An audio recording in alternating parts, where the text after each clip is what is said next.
Keeping your data in shape, making sure no wrong values are stored when you have several entries entering your system on a daily basis, writing static rules can prove challenging and time-consuming, especially if you don't know the patterns that the data can have. In this case, what we have here is a list of transactions that flow into our system. This is quite a common example of data that comes in on a regular basis with customer information, sales information, and so on, and in this particular case we wanted to introduce a couple of anomalies. I see here that we have an email that does not respect the structure of the majority of the values in this column that usually will involve a username, an @ symbol, and a domain name. Also, there's another value corresponding to the cost code column, which again is not following the format of the rest of the values.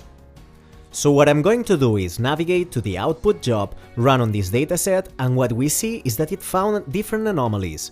Now for our specific use case, we'll go into the Shapes tab here, where the tool surfaces those automatically for us. So whenever there are outliers, not in the distribution of values, but in the distribution of the formats within a column, the tool will display them here. And I can see that the two values have been identified correctly, and they are in fact the same ones we saw in the spreadsheet.